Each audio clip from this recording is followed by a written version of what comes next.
We're trying to analyze Krebs' Last Tape by Samuel Beckett. Samuel Beckett, an Irish writer, a dramatist and a poet, acknowledged as one of the last modernists, as one of the first postmodernists, is one of the most influential writers of the 20th century. He is commonly associated with the theater of the absurd. And now about the theory of absurd and the myth of Sisyphus. Absurd was the expression of the spirit of the epoch marred by Nietzsche's prophecy, God is dead. The link between man and God, the human and the divine, was broken. Absurd is man's futile search in the world where you cannot find any eternal truths or values, in the world which is devoid of God. Heaven is an empty hole. I even wonder where God lives, says Jean-Paul Sartre. God does not see me. God does not hear me. God does not know me. Silence is God. Absence is God. God is the loneliness of man. There was no one but myself. I alone decided on evil, and I alone invented good. It was I who cheated, who worked miracles. I who accused myself today. I alone who can absolve myself. I, man. If God exists, man is nothing, says Jean-Paul Sartre. If a man has usurped the place of God, he does not know for what purpose he exists. All he knows is that he must choose his own reason for being. Since all men are condemned to die, nothing is of any importance. He is reduced to a state of spiritual impotence, but he persists in seeking to grasp the truth at any cost. And the truth elicited is that there is no meaning in the universe, says Charles Glicksberg. In absence of a belief in God, nothing is of any importance. All values become arbitrary. The inevitable psychological result of this is a state of nonchalance, apathy, confusion, emptiness, terror, and panic. The Myth of Sisyphus is a philosophical essay by Albert Camus, where he introduces the philosophy of absurd. He compares the absurdity of man's life with Sisyphus, mythological character, who was condemned to push a boulder up a mountain only to see it roll down again. This was to be repeated throughout eternity. Albert Camus presents Sisyphus' ceaseless and pointless toil as a metaphor for modern lives. And now about new forms of expression in literature. When potential of literature is exhausted, when mere anarchy is imposed upon the world, the writer is forced to experiment with new forms of expression, says Clive. The old, slow, soporific descriptions are no more.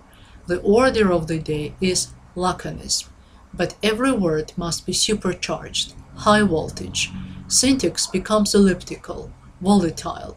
Complicated pyramids of periods are dismantled and broken down into the single stones of independent clauses.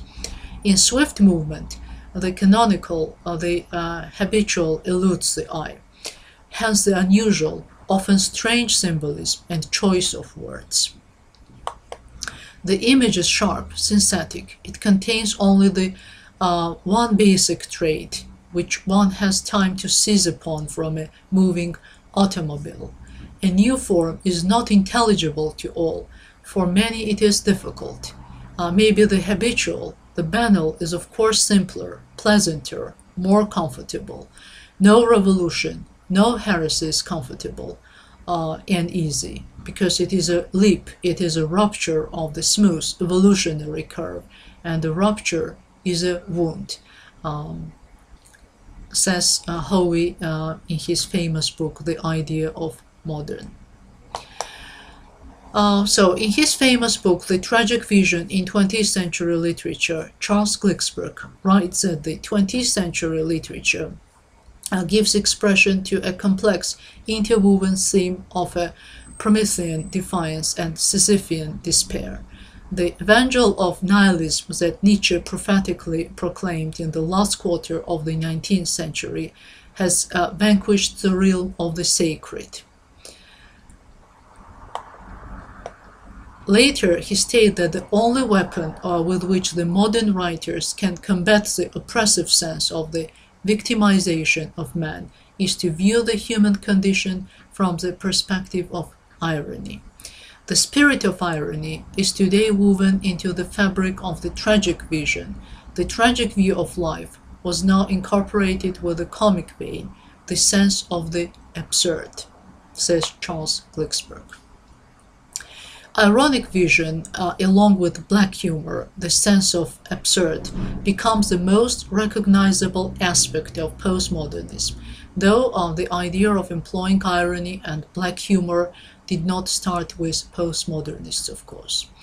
Postmodernist literature exemplifies a deep skepticism, an encounter with the existential absurd. According to Lodge, the general idea of the world resisting the compulsive attempts of the human consciousness to interpret it, of the human predicament being in some sense absurd, does underline a good deal of postmodernist unity. Linda Hodgson, known for her influential series of postmodernism, claimed postmodern fiction as a whole could be characterized as ironic. Irony and black humor became central features in postmodern works. Basing on the theoretical foundations above, decide why Samuel Beckett is acknowledged as one of the last modernist and one of the first postmodernist writers. Samuel Beckett's Krebs' Last Tape is usually considered as a hymn to failure and despair, loneliness and aging, the loss of loved ones.